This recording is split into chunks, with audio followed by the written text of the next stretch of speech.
Hey you guys, welcome back to my channel. I hope you all are doing well as always.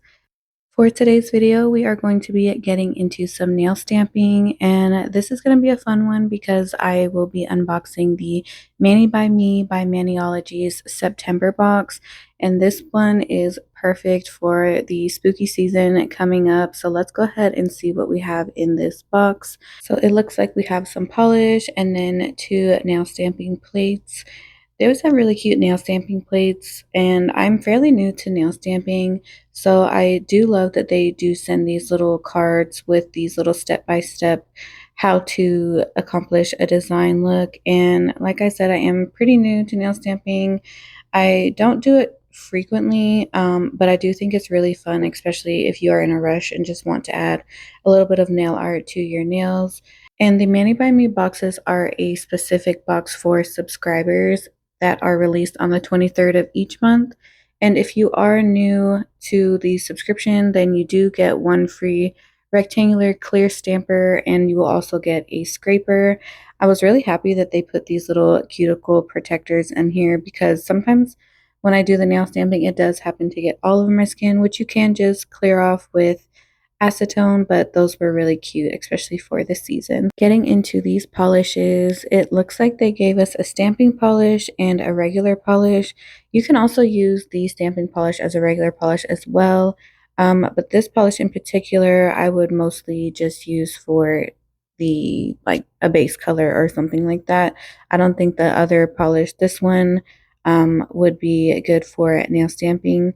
So this is super pretty. I was really excited to get into this color, and the stamping polish. At first I thought it was black, but it actually has like a little bit of like a hint of green to it. It's really pretty. So yeah, and another thing too is I don't have like a wide variety of stamping polishes, so I just kind of wanted to practice my stamping techniques for this video and just kind of give a feel for the different designs, because I do keep press-ons on hand, like French tips. So it's fun to see these little designs and what I can add to them in case I'm in a rush and don't really have time to hand paint anything. And when I saw these little stamping plates, I thought they did so good with the little designs. Some of it looks like it could be like glass stained, and then like the individual spider and moon and skull. I just thought it was really pretty. So because we are just going to practice our nail stamping techniques, I'm going to take this number 236 and do 2 coats on each of these nails and then cure it for about 60 seconds.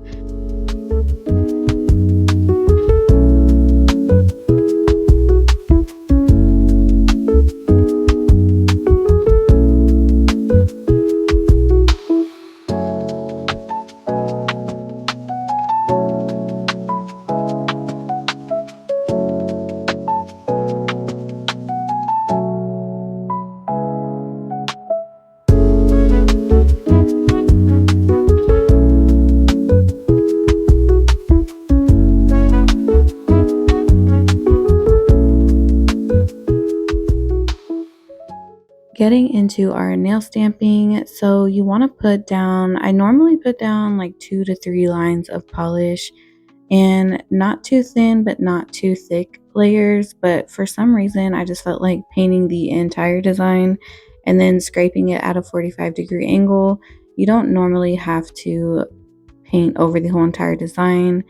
This is just me being a rookie, and that's why we're practicing nail stamping. So here I do know that because my nail is a bit longer, that I'm trying to strategically place this because I wanted to add like a little spider at the bottom. And so I'm just pushing it down and then in a rolling motion, just making sure that that design sticks to the nail, and then kind of just pushing down any little bit of the polish that comes up with that. The good thing about these polishes are that they are air dried, so they can easily be removed with some acetone. So any like little part of the design I don't want on the nail, I just clean up with a little bit of acetone. So now moving on to our little spider, I added some of the polish, the stamping polish, and then at a 45-degree angle, I'm just scraping it to the nearest edge, and in a rolling motion, I'm going to pick that up. Now, when you do your rolling motion, you are using hardly any pressure. You don't want to push down on the design. And I learned this the last time I did nail stamping, that any little bit of the polish that comes up that you don't want on the nail, you can just take a little dotting tool and remove that from your stamper. I've seen people do like reverse stamping and like all these cool things with nail stampers. I just feel like I wouldn't be fast enough because again, these stamping polishes are air dry and I just worry that it would just dry up. So I'm definitely not that advanced yet, but this is fun to practice. And you guys know I'm a little extra, or if you're new here, I am a very extra kind of gal. I wanted to have like a little piece of the spider web, like the little string that the spider hangs on, attached to the spider. So I'm going to take some of this liner gel and then cure it for about 60 seconds under the light. So I definitely wanted to add that pretty polish that came in this kit within these nails. And I had to remind myself that this is just regular polish. So I just did one coat and then started to do nail stamping while I let it dry. But this is such a pretty color, especially like if you had it on just a clear nail and wanted to do like some type of stained glass nail, that would be really pretty as well. So yeah, I'm just gonna go ahead and continue to paint this and stamp the other nails while this dries.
I also forgot to mention that I do wipe off the nail stamping plate with acetone just to clean it up, just to make sure nothing dries on there in case I want to use the design again while I'm practicing the nail stamping. And also any leftover design that is on the nail stamper, you can either use like a lint roller or some scotch tape, or you can use the dotting tool. So I do happen to use the scotch tape somewhere in here, but I just wanted to hop on and let you guys know that to just make sure to clean off the nail stamping plate before using the same design. And here I'm adding the second coat of the polish, which I'm so obsessed with this color, you guys. It is so pretty. It has just the right amount of glitter in it, especially like the greens and pinks. So super pretty color. Love the way that that nail turned out. But yeah, I just wanted to hop on here and let you guys know that if you are going to use the same design, just make sure that you clean it up with some acetone before putting more polish on top of it.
So for the top coat, you just want to make sure that you're using like a water-based top coat or a smudge-free top coat. This one in particular is by Maniology.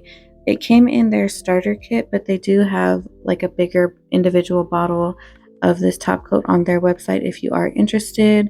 But yeah, that's about all I have for this video. I hope you all learned a few tips and tricks for nail stamping, and I will leave everything that I used in the description box, as well as any information regarding Maniology's Mani by Me subscription boxes. Thank you guys so much for watching, and definitely, of course, as always, let me know what you'd like to see next, and I will see you in the next one.